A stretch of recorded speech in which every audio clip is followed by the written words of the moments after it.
Olá, minhas feras, tudo bom? Sejam bem-vindos aqui ao meu canal. Eu me chamo Hugo Souza e sou professor de Física. E esse é o nosso quadro Hugão Resolve, onde você manda uma dúvida para mim e eu resolvo aqui em vídeo, ok? E você pode mandar a sua dúvida lá pelo meu Instagram, @prof.hugosouza, ou pelo meu site, fisicacomugo.com. Mas vamos deixar de enrolação e vamos embora resolver essa questão.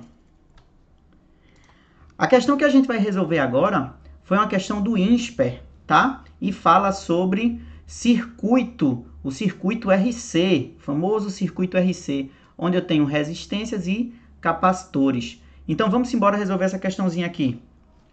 Uma coisa que eu quero que você lembre para capacitores é que quando o capacitor estiver totalmente carregado, não irá passar corrente elétrica por ele, ok? Então, ó, considerando aqui que o nosso capacitor está totalmente carregado, a gente vai ter a corrente elétrica passando aqui direto, ó. Ela vai fazer isso aqui, a nossa corrente elétrica, e ela não passa aqui por dentro. Aí ela não passa aqui, ó, não tem corrente passando aqui. Aí tu me diz, ô Gui, como é que o capacitor carrega?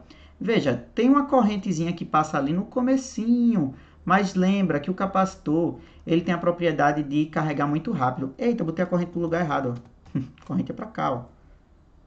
Para cá. Mas não vai alterar em muita coisa, não. Aqui, vamos lá, corrente para aqui. E ela vai fazer isso, ela não passa aqui nos terminais do capacitor, tá? Então, calcula aqui normal e vamos embora. O que é que a gente tem que ver? O capacitor, ele está submetido a uma diferença de potencial aqui. Seria essa diferença de potencial aqui, ó, que o capacitor está submetido. Então, se eu calculo a diferença de potencial sobre o resistor R2, consequentemente, eu também estou calculando a diferença de potencial sobre o capacitor. E é essa diferença de potencial que eu preciso, tá? Então, mas vamos continuar. No circuito ideal esquematizado, o gerador fornece uma tensão contínua de 200 volts. As resistências dos resistores ômicos são R1 igual a R3 igual a 20. Ele já deu aqui, ó, as resistências. Opa, vamos lá aqui, beleza. Marcar aqui as resistências. Ele deu a resistência 2 aqui também de 60. Ele deu a capacitância do capacitor, tá bom? E ele quer saber, ó, nessas condições, a quantidade de carga acumulada. Então, como é que a gente faz para calcular a quantidade de carga de um capacitor? Carga é igual a capacitância vezes a diferença de potencial, que pode ser chamada de U ou V. Se eu botar U aqui, fica meio estranho, né? Não, melhor Q igual a CV. Vou dizer que a diferença de potencial é V, melhor. Q igual a CV. Que cavalo. É melhor que... você entendeu. Então, vamos lá. Vou calcular a diferença de potencial sobre os terminais, que é justamente essa daqui.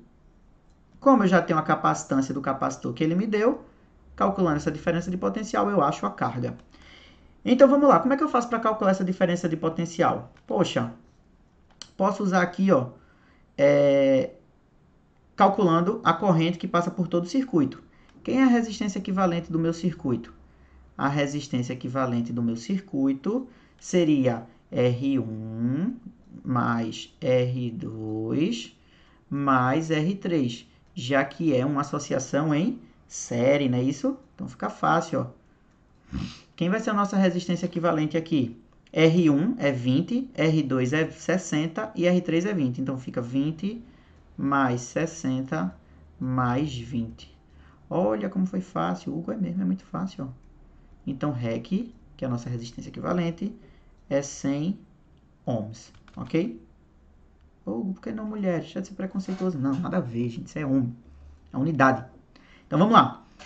Agora que eu já tenho a resistência equivalente e eu também tenho a tensão da bateria, eu vou calcular, ó, U igual a REC vezes I. Porque eu achando I, eu acho a corrente que passa por todo o meu circuito. U é 200 volts, REC é 100 ohms, e eu quero achar. Precisa nem fazer muito cálculo aqui para saber que o número que multiplica 100 para dar 200 é 2 amperes. Então, agora percebe que eu tenho a nossa corrente já, né?